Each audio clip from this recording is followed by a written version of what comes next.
여러분 안녕하십니까? C채널 뉴스입니다. 안산 지역 기독교계가 세월호 침몰 사고로 인한 피해자와 유족들을 장기적으로 지원하기 위해 안산 기독 미래 네트워크를 설립하기로 했습니다. 안산시 기독교연합회는 한국교회 교단과 단체들의 피해자 지원의 한계를 지적하며 창립 배경을 밝혔습니다. 정의민 기자가 보도합니다. 지난 4월 16일 발생한 세월호 침몰 사고로 단원고 학생 등 가장 많은 희생자들이 발생한 경기도 안산. 이 지역 교회 연합단체인 안산시 기독교연합회는 사고 초기부터 진도 팽목항 현장 지원을 비롯해 단원고 보안팀 운영, 지역 목회자들을 통한 유가족 위로에 이르기까지 다양한 활동을 진행해왔습니다. 여기에 한 발 더 나아가 안산시 기독교연합회는 피해자와 유가족들을 위한 장기 지원 필요성을 확인하고 안산 기독미래 네트워크를 출범하기로 했습니다. 현재는 47개 교회가 참여한 가운데 사고로 피해 입은 304가정 모두를 품겠다는 목표입니다. 안산시 기독교연합회 회장 유재명 목사는 한국교회가 교단과 단체들이 제각각 세월호 희생자를 돕겠다고 나서는 모습을 보면서 한계를 느꼈다며 기구 출범 배경을 설명했습니다.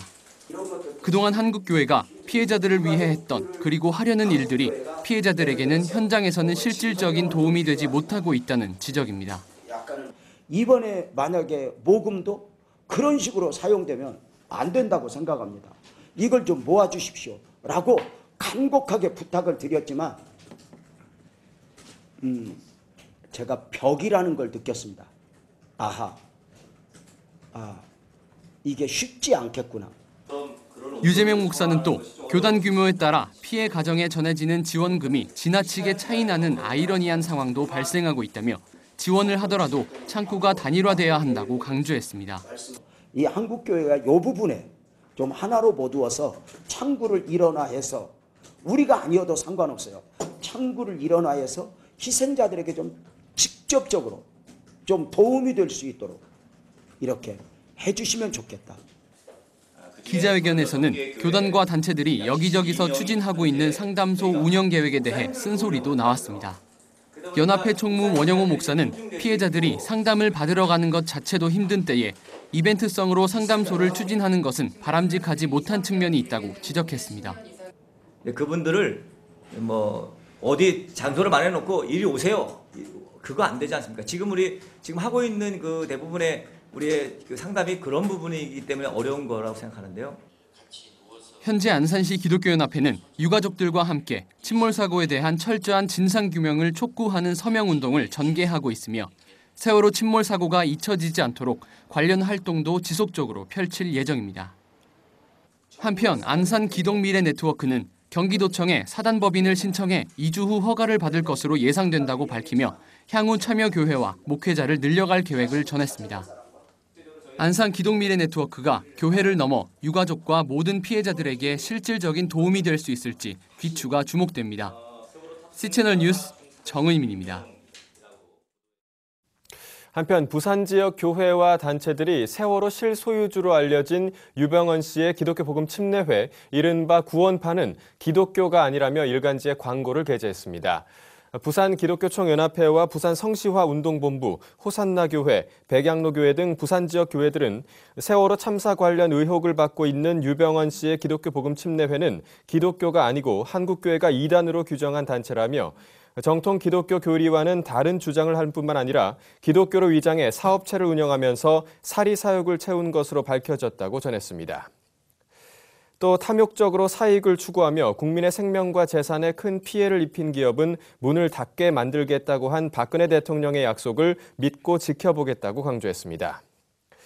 세월호 참사 피해자 가족들에게는 하나님의 위로와 치유가 있기를 간절히 기도한다고 전하며 한국교회가 약자의 눈물을 닦아주도록 힘쓰겠다고 전했습니다. 교회들은 이와 함께 최근 기독교 정신에서 일탈하는 소수의 교회와 목회자가 있었음을 회개한다며 스스로를 채찍질해 사회의 빛과 소금의 역할을 하겠다고 다짐했습니다. 예수교대한 성결교회가 제93회 정기총회를 개최하고 교단을 이끌 총회장 등 새 임원진을 선출했습니다. 만장일치로 추대된 이종복 신임 총회장은 활발한 소통으로 신뢰받는 교단을 만들어가겠다며 각오를 전했습니다. 보도에 최은원 기자입니다. 예수교대한 성결교회 제93회 정기총회가 사흘간의 일정으로 진행되고 있는 가운데 총회 첫째 날 700여 명의 대의원들은 직전 부총회장 창신교회 이종복 목사를 신임 총회장으로 만장일치 추대했습니다. 이종복 신임 총회장은 93회기 총회장으로서 교단의 부흥과 발전을 위해 힘쓰겠다며 임원들과 꾸준히 소통하고 협력해 신뢰받는 선교교회를 만들겠다고 각오를 밝혔습니다. 총회가 또한 모든 교회들의 신뢰 회복할 때만이 진정한 교회의 부흥의 시대를 이룰 수 있기 때문입니다. 이를 위해서 어떻든 모든 새롭게 세워진 임원들과 또한 모든 각 기관 장로들과 협력해서 그 모든 계획들을 하나하나 체크해가면서 주도해가면서 감도해가면서 성실히 수행하도록 최선을 다하겠습니다. 이 신임 총회장은 92회기부터 교단 최대 사업으로 추진되고 있는 총회 회관 건립에 박차를 가하고 지역 총회들이 부흥하고 자립할 수 있도록 지원을 아끼지 않겠다는 계획도 밝혔습니다. 아울러 임기가 끝나면 정책 부서들의 활동에 제약이 따르는 경우가 많다며 정책 부서들이 연속성 있게 활동할 수 있도록 하고 재정적으로도 꾸준히 지원하겠다고 전했습니다. 우리가 총회하지만은 정책을 수립해야 될 의회부서는 총회 끝나면 그 다음에는 제대로 운영되어 있지 않다는 것입니다. 근본 총회를 통해서 다시 한번 이 모든 의회 부서들이 더 활성화될 수 있도록 협력과 또 모임을 강화하도록 하겠습니다. 관심을 모았던 목사 부총회장에는 독일교회 송덕준 목사와 구로중앙교회 윤기순 목사가 입후보했습니다. 전체 유권자 675표가 투표한 가운데 송덕준 목사가 윤기순 목사의 불과 4표 차로 앞서 당선됐습니다. 투표는 자정을 훌쩍 넘겨 3차까지 진행될 정도로 치열했습니다.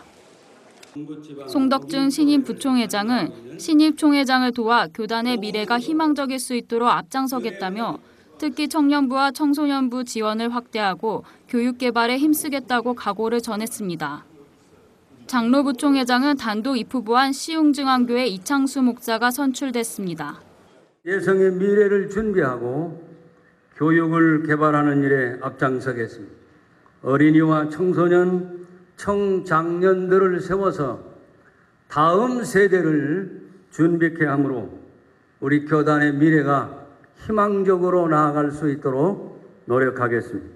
임원님들과 힘을 합하여 총회장님을 도와 교계와 교단을 발전을 위해 최선을 다해 열심히 일하겠습니다. 한편 지난해 전 부문에서 임원 후보 단일화가 이뤄졌지만 올해는 있는 그대로 경선이 진행됐으며 단일 후보의 경우 무투표 당선을 알렸던 예년과 달리 올해는 찬반 여부를 물은 후 당선을 공표했습니다. 예성총회는 총대원들의 활발한 회무 참여를 독려하기 위해 전자출입증으로 출석 확인을 하지 않는 경우 내년 총대 자격을 박탈하는 제도를 올해부터 적용하고 있습니다. C채널 뉴스 최은원입니다. 지난 주일 부산 해운대 백사장에서는 한국교회와 나라의 회복을 간구하는 5.25 회개의 날 기도회가 있었습니다. 영남 지역을 비롯해 전국에서 모인 목회자와 평신도 20만 명이 구준비를 맞으며 뜨겁게 기도하는 현장이었는데요. 대회장으로 5.25 회개의 날 기도회를 1년 전부터 준비해온 호산나교회 최홍준 원로 목사를 유성훈 기자가 만났습니다. 중앙에 앉아 계십니다. 환영합니다. 회개하는 역사가 있기를.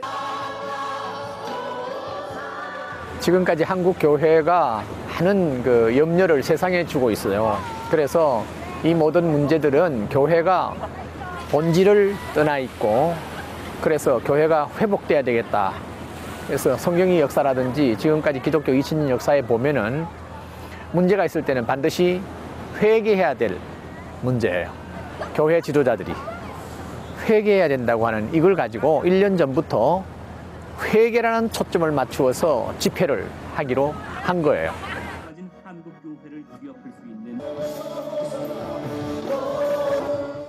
사실은 해운대 여기의 기도는 6.25 사변 때부터 시작된 거예요. 그래서 목사 장로는 초량교회와 중앙교회에서 기도회가 시작됐고, 평신도들은 해운대 백사장에서 눈물로 기도했어요. 그래서 그 기도의 응답이 바로 대구를 포기하겠다고 하는 연합군, 거기에서 낙동강 교두보를 지킬 수 있었고 그것이 지연됨으로 해서 저 인천 상륙작전이 성공하게 된 거예요. 그래서 역사적인 그런 이 해운대 백사장, 기도의 백사장입니다. 6.25 사변이 난 그 배경도 보면은 교회가 참 그때 분열이 일어났고 문제가 있었어요. 뿐만 아니라 교회가 바로 서 있을 때는 어떤 면에서 국난도 해결되는데 교회가 바로 서 있지 못하면 오히려 국난이 일어날 수가 있어요.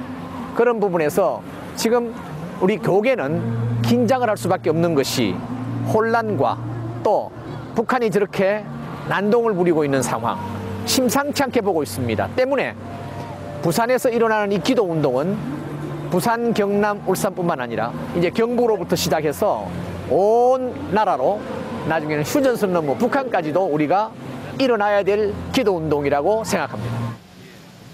네, 내가 은퇴하고 난 후에 장로의 본질 회복을 위해서 장로의 본질은 행정이 아니라 목양이에요. 목사와 장로가 똑같이 성도들을 돌보는 것이 본질인데 거기에 떠나 있는 거예요. 종교개혁자들이 우리에게 물려준 것이 있다고 한다면은 사제들에게서 성경을 우리에게 물려줬어요. 평신도에게. 동시에 성경뿐만 아니에요. 사역도 물려줬어요. 그것이 장로가 목사와 똑같이 목양을 하는 건데 그렇지 않기 때문에 교회가 시끄러운 거예요. 이것을 회복 차원에서 목양 장로 컨퍼런스를 매년 국내에서 2번, 미국에서 2차례, 지금 20회까지 했습니다. 교인다워야 돼요. 다른 거 없어요. 우리는 세상에 파송된 그리스도의 제자이기 때문에 아무 준비 없이 세상에 나가서는 어둠의 세력에 당할 수밖에 없어요. 이런 부분에서 교회에서 훈련시켜야 합니다. 훈련시켜서 세상에 빛된 사명, 소금의 사명을 감당할 수 있도록 준비시켜서 내보내는 것이 교회예요. 그저 사람만 끌어모으고 그저 집회 중심으로만 해서는 안 돼요. 훈련시켜서 파송해야 돼요. 그리스도의 제자를 만들어서 세상에 보내야 한다고 저는 생각해요. 다음 소식입니다. 희망정치 시민연합이 6.4 지방선거를 앞두고 시민단체가 제시하는 정책과 비전에 동의하며 이를 이행할 것을 약속한 희망후보 16명을 선정해 발표했습니다.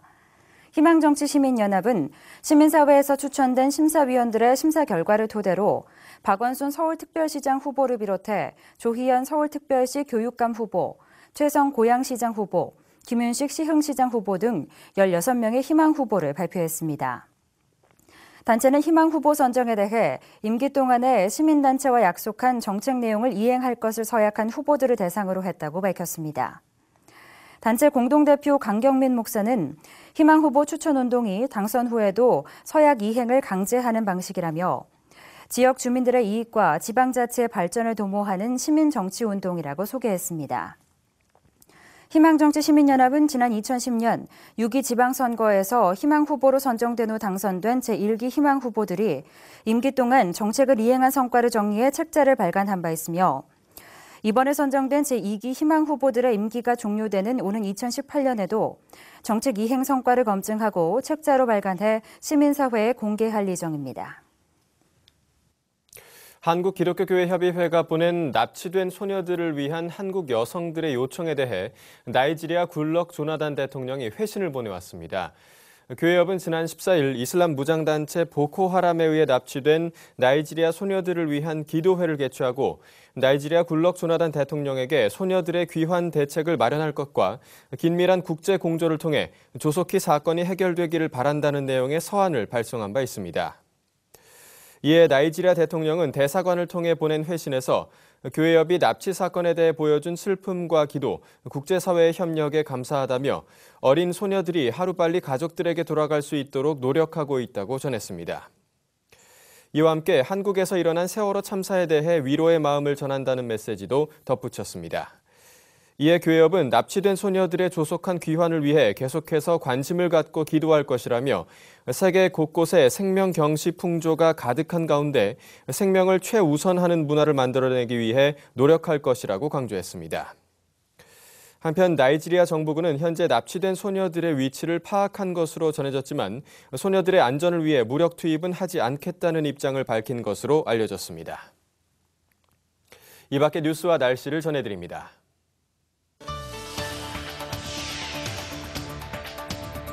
샬롬을 꿈꾸는 나비 행동이 오늘 30일 백석신학대학원에서 제8회 학술대회를 개최합니다. 세습 문제와 건강한 목회 지도력 계승이라는 주제로 교회 세습에 대한 사회 문화적, 신학적, 기독교 윤리적 평가와 대안 등이 발표됩니다. 감리교 여성지도력 개발원이 일상의 영성을 다루는 프로그램을 마련했습니다. 프로그램은 6월 3일부터 7월 1일까지 매주 화요일에 진행되며 수잡과 일상의 영성 특강, 기도하며 수행하는 마음으로 바느질하기 등이 포함됩니다. 하이패밀리가 다음 달 10일 행복한 죽음 세미나를 개최합니다. 이번 세미나에서는 세월호 참사로 심리적 재난에 처한 이들을 돕는 재난 심리와 구조 매뉴얼도 함께 소개될 예정입니다. 기독교 학교교육연구소가 7월 28일부터 30일까지 장로회 신학대학교에서 성경적 진로 소명 탐색 프로그램을 개최합니다. 하나님의 뜻과 나의 소원이 만나는 자리 스위스팟 인스쿨은 기독교 학교 진로교육 전문가 양성 과정으로 진로와 소명 연구소와 함께 개발됐습니다. 날씨입니다. 전국에 가끔 구름이 많은 가운데 오후에는 강원 남부와 충북 북동, 남부 내륙에 약하게 비가 오는 곳이 있겠습니다. 하지만 이후에는 내내 맑은 날씨가 이어지겠고 기온도 갈수록 더 오르겠습니다. 아침 기온은 서울 17도, 대전 19도, 낮 최고 기온은 서울, 광주 28도를 기록하겠습니다. 바다의 물결은 동해에서 1.5에서 4m로 매우 높게 일겠습니다. 주간 날씨입니다. 이번 주에는 낮 기온이 점점 오르면서 더운 날씨를 기록하겠습니다. 뉴스를 마칩니다. 시청해주신 여러분 고맙습니다.